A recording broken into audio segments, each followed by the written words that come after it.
Oh, well, good morning, and what a beautiful morning it is. Oh, mist laying low, glorious blue sky.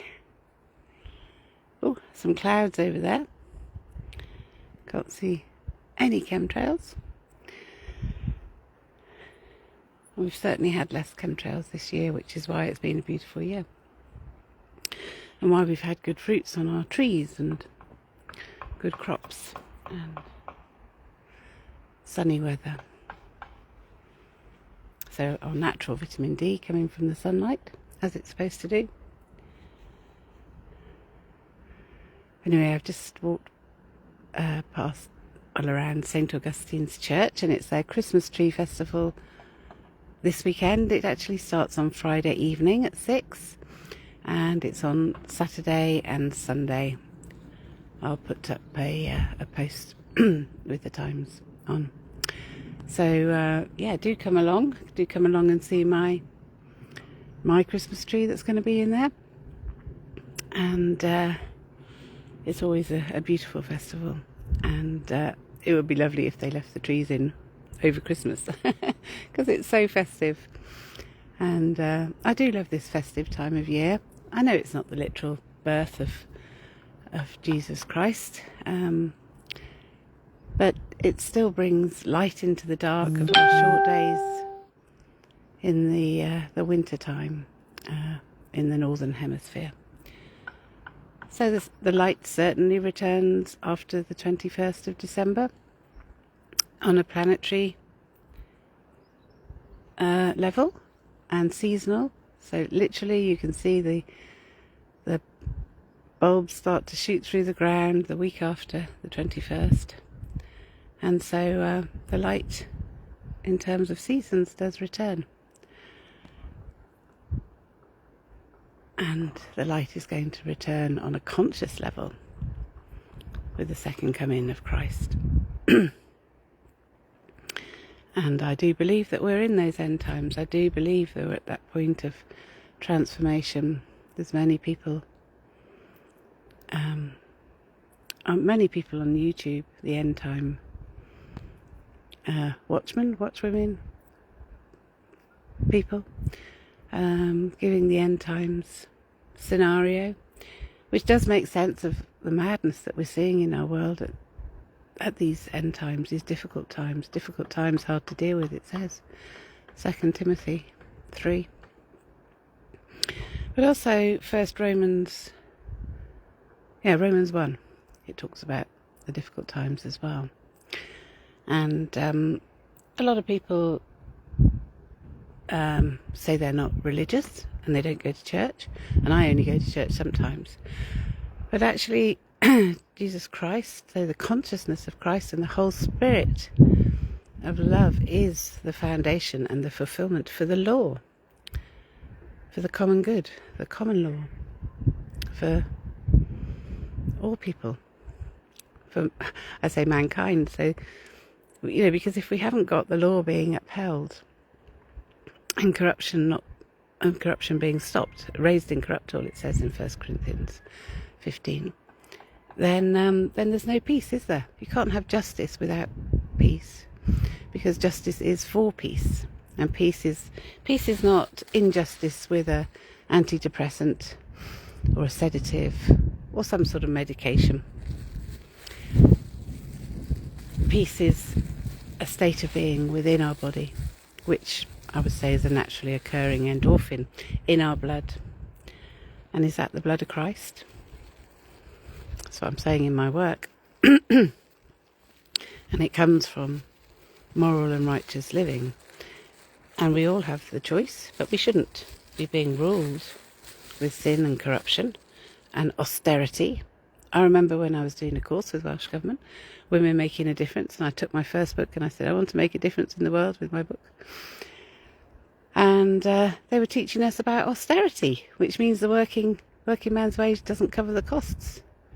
Come on, that's not justice. That's not peace, that's hardship, and that's hardship on families, hardship on children.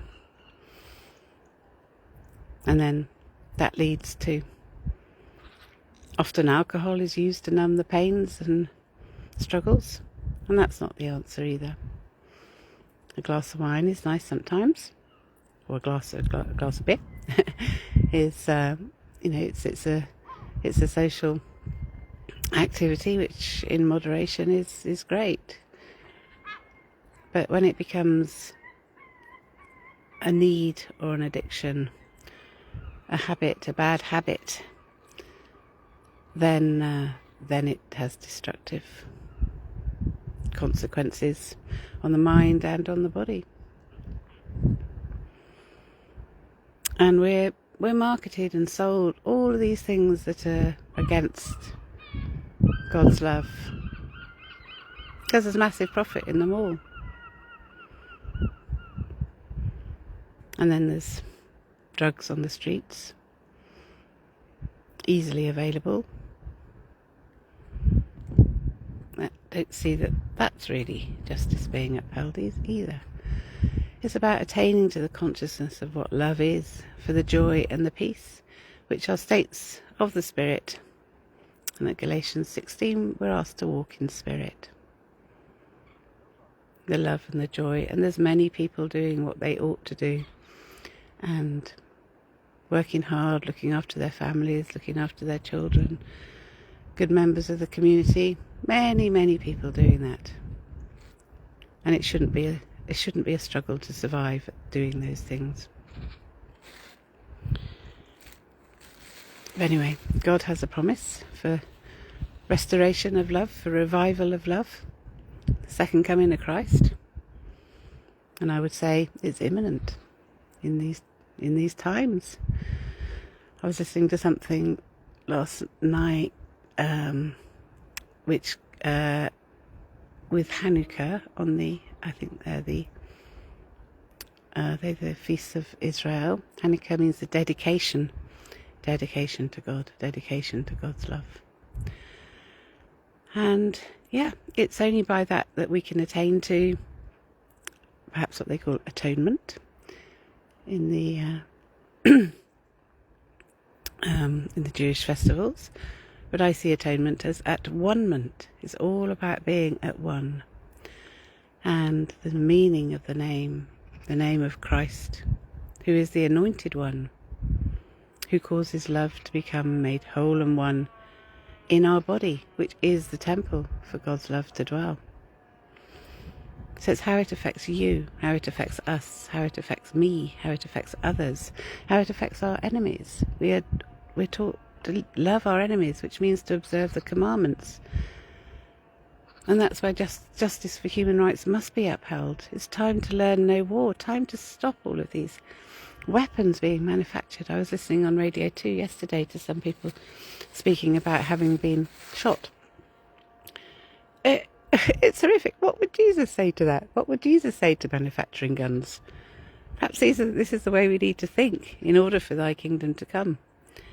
And yeah, if people have got such hatred and such resentment and such that they want to kill, then they do need the wonderful counsel of Christ, the Messiah, to love, to forgive, to be able to tolerate and move on and not be destructive to one another, because that's the only way we're going to find peace in our world.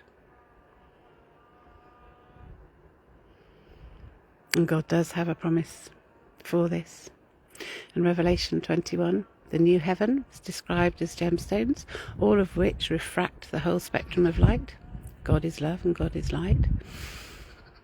And people will say, oh, gemstones and crystals, they're new age, and well, actually they're old age. They're as old as the ancient days, older than man himself probably, because they're made in the volcanic eruptions of the geology of our planet.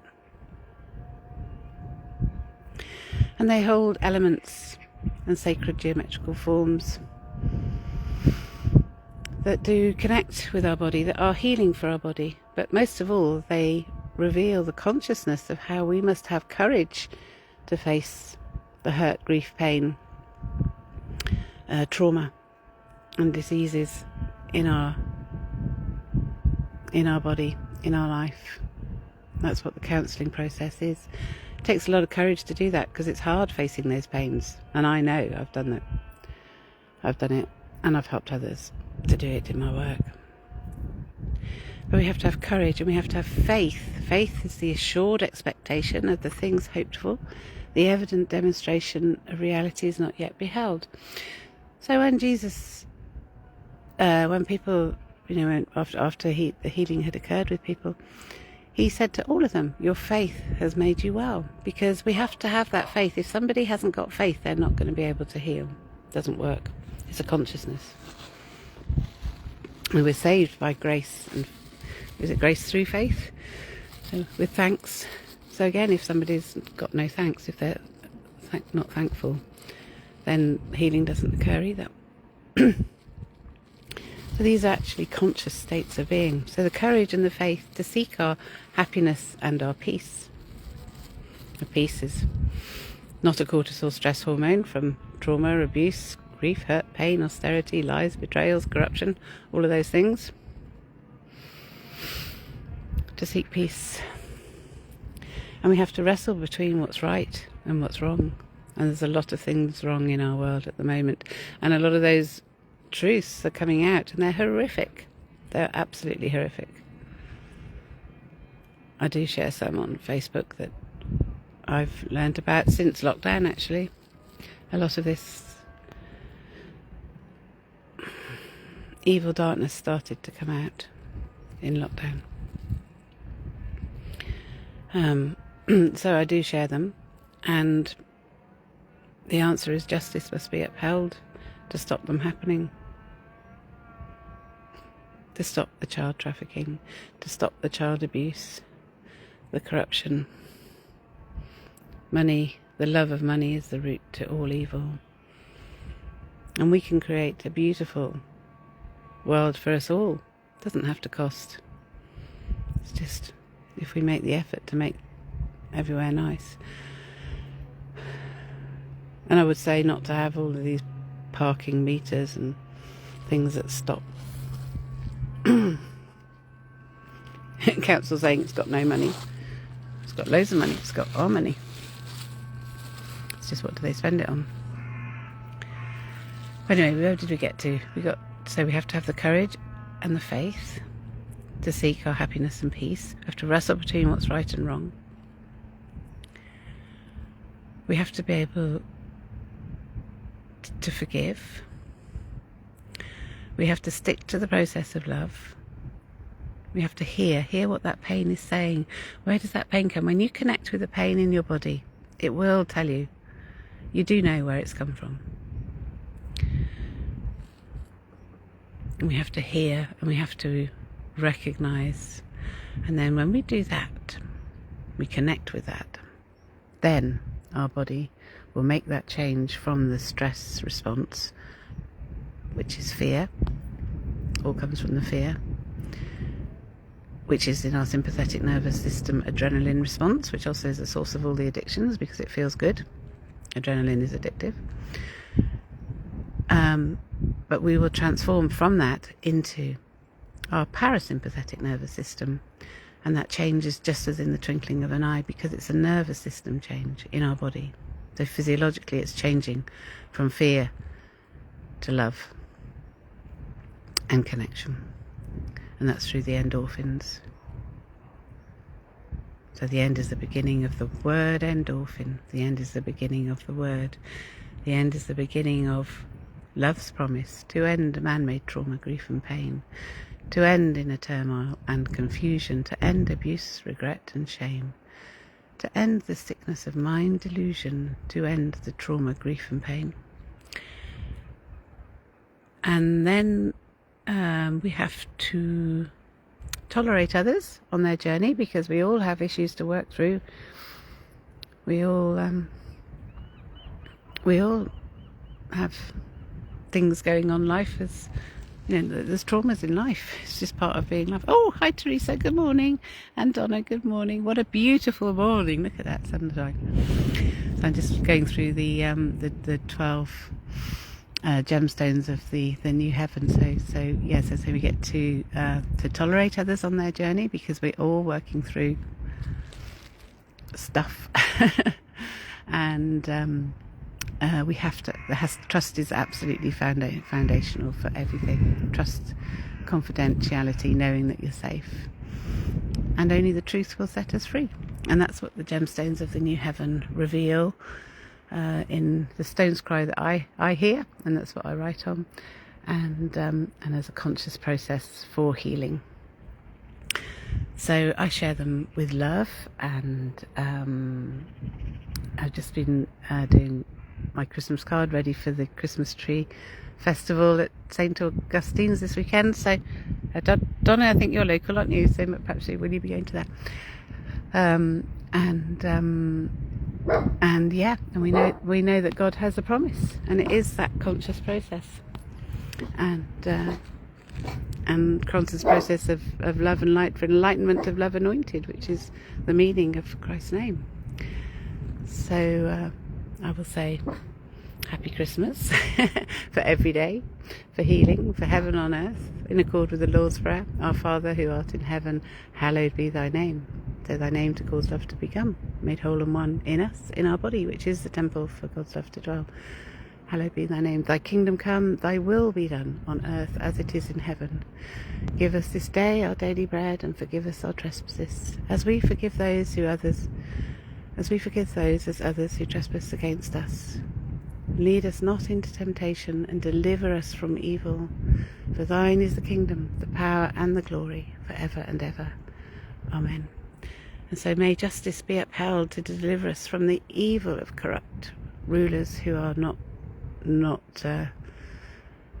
working with humanity's best interest at heart, who are not working for our health and healing. And oh gosh, as we're seeing bird flu being right now, oh dear. And we should well personally I don't eat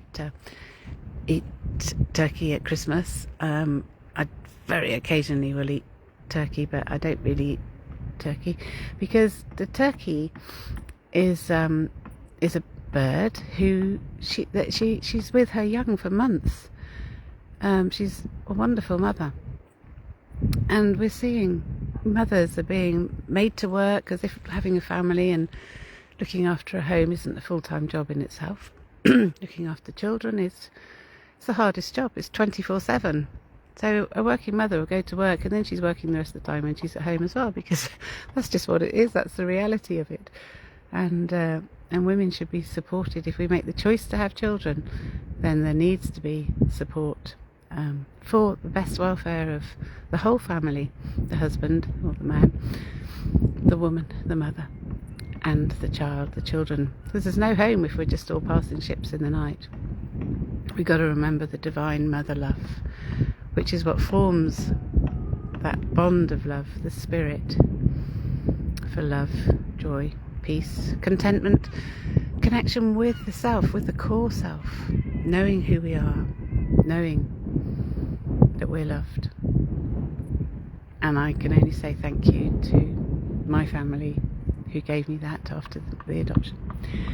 And that's the foundation that I do understand what I talk about.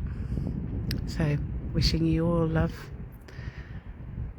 and light for enlightenment of love anointed, and that love is not a cortisol stress hormone which is created by the fear drip fed through media in our world. May that change. Imagine them drip feeding love, positive messages, good news, and let's call for peace. Time for war to end. There's a scripture, Isaiah 2:4, and so yeah, time for the holy city.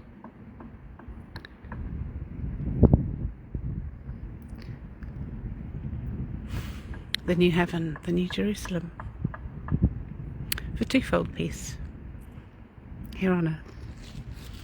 Have a wonderful day. Lots of love. Bye.